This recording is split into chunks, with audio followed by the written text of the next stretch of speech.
Hey guys. All right, so we'll start our first lecture for Auto Shop. Let me size this out. So we're gonna break down Auto Shop into 10 systems because if you look at a car in its entirety, right, it's a very complex machine, and I think by breaking into smaller pieces, we can maybe kind of wrap our brains around each individual system and then kind of start seeing how they all kind of work together for a vehicle. So our 10 systems: body and frame, engine, computer systems, fuel systems, electrical, cooling, exhaust, drivetrain, suspension, steering, and then just accessories and stuff. Um, so body and frame, all right. We can just, so these are all my notes down here. You guys don't need to pay attention to that. But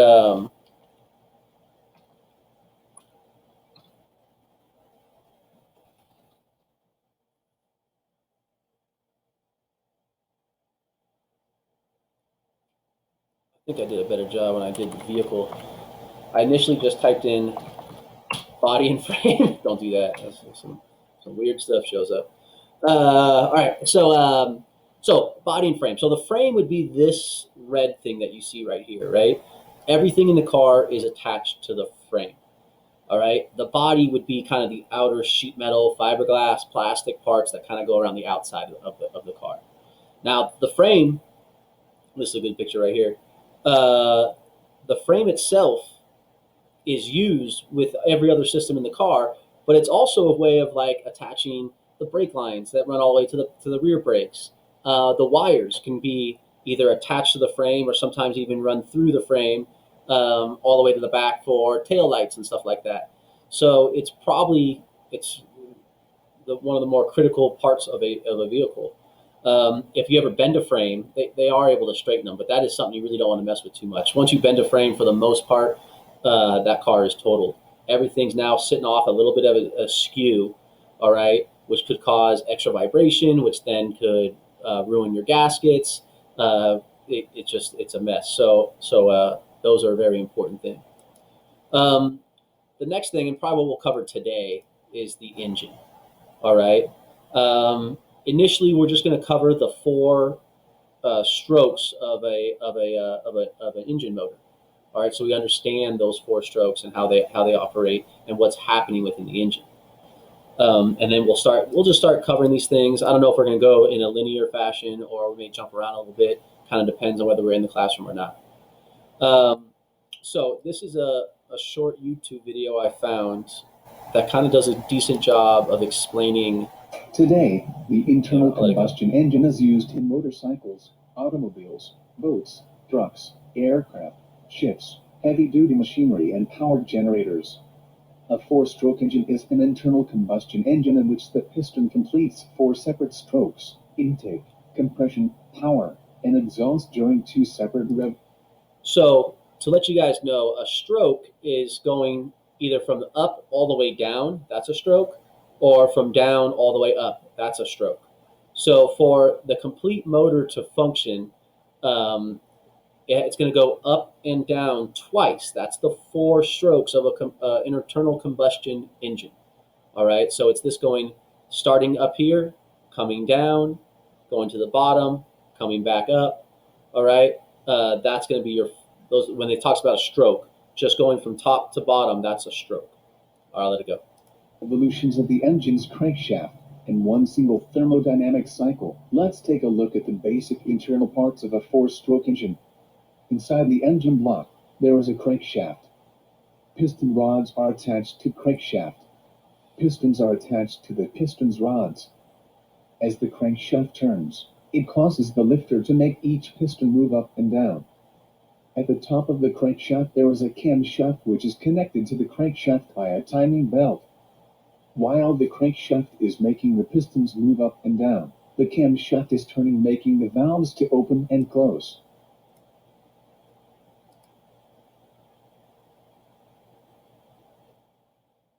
Let's now take a look at how the combustion creates pistons motion. Now remember, your block of your motor is on the outside of all this stuff, so nothing's an open. Obviously, things can't just float in air, right? So the block of your motor is on the outside. So this video does not show that this is all. It's a closed system with these valves allowing it to either bring in air and fuel or outgoing valve would be exhaust. First, intake stroke. The inlet valve is opened and the fuel-air mixture is drawn in as the piston travels down. So think of this like your straw. All right. As that piston pulls down, it creates a pressure difference. All right, and that's going to pull in air and fuel in this case. All right, now the injectors are part of that. They're going to go ahead and make sure that the air to fuel mixture is correct. So again, that gets into another system of the car. But as this is pulling down, think of it like a straw. It's actually pulling in stuff into this chamber right here. That's kind of all this blue stuff right here. Second, compression stroke. The inlet valve is closed and the piston travels back up the cylinder, compressing the fuel-air mixture. So now we get this fuel and air. We're going to get it all nice and tight together. All right. So we're compressing that air and that fuel together to, to go on to the next thing. Just before piston reaches the top of its compression stroke, a spark plug emits a spark to combust the fuel-air mixture. Third, combustion stroke. The piston is now forced down by the pressure wave of the combustion of the fuel-air mixture. The engine's power is derived from this cycle. So this is what's transferring power. This stroke right here is transferring power to your drivetrain, which is turning your wheels. All right. And so that's a closed system. That's the internal combustion part of an internal combustion motor. All right. Once that spark goes up and you create this explosion here, that explosion forces that piston down, and that's doing the work for us. Fourth, exhaust stroke. The exhaust valve is opened and the piston travels back up, expelling the exhaust gases through the exhaust valve. Now, that's the fourth stroke right there. All right. So once it goes back up, all the exhaust gases go out. They go through your emission system and out into the air. All right. But now it's ready. So now you have an empty chamber now. All right. So if this was to continue, start this over, this valve would begin to open up. This would then come back down, starting the whole process over again, bringing in air and fuel all the way down, then compressing, and then doing the combustion or power stroke, and then exhaust. At the top of the stroke, the exhaust valve is closed. This process is repeated. What had been presented is the cycle of operation of one cylinder of a four-stroke engine. Generally, engines have two or more cylinders acting in concert with each other to produce the engine power. Now, this also does stuff too on like a V8. So you have, 8 things going off. You do want, if you notice here, it does the outside pistons and then the inside pistons, right? Some of that's also just for anti-vibration. If you didn't have it go in that order, you might get a lot more things going on in your car. Again, vibrations is not a good thing. So there is a method to that as well that's not really covered.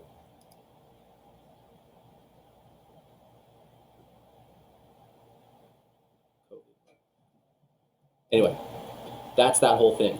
I also got this. So I didn't make this CAD file, but let's make that go away. All right. So this is like a hand crank design here, but I think it's good to show us what's happening here. All right. And so if I pull on this crank, you can see that piston go up and down, right? Hopefully it's not too laggy for you guys. So again, is what's going to happen at top dead center. Looks like right about there. That's considered top dead center. All right. And then our camshaft, our crankshaft, I apologize, begins to rotate. And that piston is coming down. Now, as this piston comes down, this valve on this side, I know the orientation is a little different, this valve was going to open. Once that valve opens, by this piston coming down, it's drawing air and fuel into this enclosed chamber. So now it gets to the bottom. All right. This valve should close.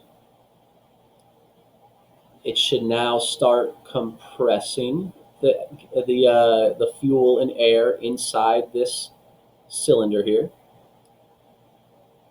Going to go up, up, up, up. And then now is what's going to happen. That spark's going to go off. This spark is going to spark. Phenomenal. And causing that power stroke or combustion stroke, depending on where you get your information. But and so that's going to cause an explosion in here. Now that explosion is going to force this piston back down. All right. And at this point, it's now going to do its fourth stroke. It's going to come back up. This exhaust port should open. So now it's pushing out all the exhaust and kind of the remnants of that explosion right there. It's pushing all of that out. And it's ready to do another intake stroke. All right. Cool.